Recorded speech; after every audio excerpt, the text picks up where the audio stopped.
Welcome back to my channel. जैसे कि मेरा 60 डेज ऑफ प्रैक्टिस कोर्स चल रहा है, कन्वर्सेशन का प्रैक्टिस कोर्स, जिसमें डे 1 में मैंने आपको इंट्रोडक्शन देना सिखाया, डे 2 में किसी का आस्किंग वेलबींग के बारे में था, किसी के बारे में हालचाल पूछना, और आज है हमारा डे 3। डे 3 में हम सीखेंगे टॉकिंग टू अ स्ट्रेंजर। किसी स्ट्रेंजर से बेसिक कन्वर्सेशन हम किस तरीके से कर सकते हैं, नॉर्मल इंग्लिश में सेंटेंसेस किस तरीके से यूज कर सकते हैं। ठीक है, तो चलिए शुरू करते हैं। फर्स्टली आप स्ट्रेंजर का मतलब समझिए। स्ट्रेंजर मतलब कोई भी अजनबी। कोई भी अजनबी हमको कहीं रास्ते में, कहीं हम जा रहे हैं, वहां भी मिल जाते हैं, किसी से हम कभी कभी बात करने लग जाते हैं, और इन केस अगर हमें इंग्लिश में बात करनी हो तो उनसे, सो उसके लिए नॉर्मल बेसिक सी सेंटेंस। फॉर एग्जाम्पल, पहले हम किसी से भी मिलते हैं तो हम उसके सबसे पहले क्या पूछते हैं, नाम पूछते हैं। तो उसके लिए आप सबसे पहले क्या बोलेंगे, मे आई नो योर नेम। फिर या तो फिर आप ये भी बोल सकते हैं योर नेम प्लीज, और अगर ये भी नहीं बोलना है तो आप ये भी बोल सकते हैं व्हाट्स योर नेम, और इससे भी अच्छा बोल सकते हैं may I know your good name. और इन्हीं सब क्वेश्चन का आंसर्स क्या हो सकता है, माय नेम इज, ये तो नॉर्मल सा आप सभी को पता है। नेक्स्ट आप ये भी बोल सकते हैं आई एम, और आई एम के बाद आपका नाम। नेक्स्ट अगर आप मैरिड है तो आपको क्या यूज करना है, मिसेस, मतलब वुमेन है, और अगर आप मैरिड है तो आप क्या यूज करेंगे, मिसेस, तो आई एम मिसेस। ठीक है, और इफ अगर आप अनमैरिड है तो आप क्या यूज करेंगे, मिस। ये मैं सब चीज वुमेन के लिए बता रही हूँ, मैन के लिए तो कॉमन है mister, they can use. So miss use करके क्या बोलेंगे, आई एम मिस, और देन आपका नाम। सो ये सब हो गया।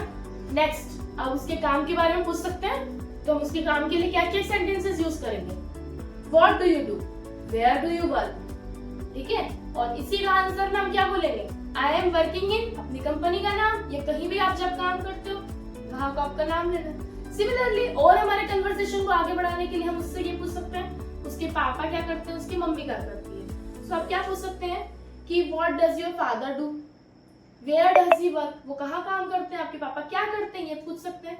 ठीक है, उसका आंसर है ही इज वर्किंग इन।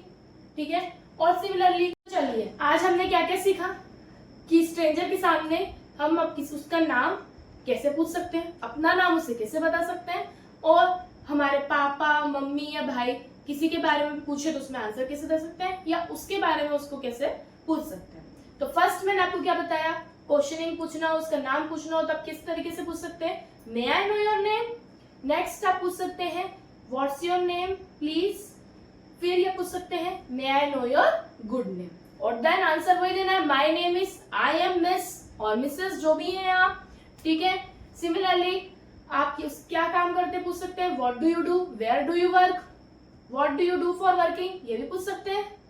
ठीक है, सिमिलरली अगर आपको उसके पापा के बारे में पूछना है तो what is your father name. Similarly अगर आपको उसके पापा का नाम पूछना है तो। नेक्स्ट अगर आपको ये पूछना है कि what does your father do, तो आप ये भी पूछ सकते हैं। ठीक है, और आप उसका आंसर कैसे दे सकते हैं, he is working in, he is working as a software engineer, he is working as a businessman। जिस तरीके से भी आपको आंसर देना है इस तरीके से दे सकते हैं। ठीक है, तो ये था हमारा आज का वीडियो, जिसमें आपको बेसिक कन्वर्सेशन स्टार्ट किस तरीके से करना है, किस तरीके से बात करना है, इस बारे में हमने आपको बताया, किससे, स्ट्रेंजर से। तो ऐसे ही आपको थोड़ी थोड़ी सिचुएशन में रोज लेके नई नई सिचुएशन आपके लिए लाऊंगी, और रोज नई नई सिचुएशंस पर हम थोड़े थोड़े बेसिक कन्वर्सेशन करना सीखेंगे। सो ठीक है, टिल देन बाय बाय।